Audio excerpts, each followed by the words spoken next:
ছোটোবেলায় মাছ ধরতে না খুব ভালো লাগতো।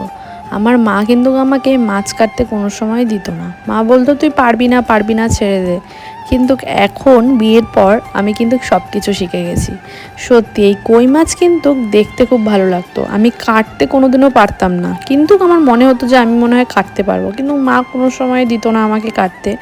এখন বিয়ের পর আস্তে আস্তে সব কিছুরই অভ্যেস হয়ে গেছে।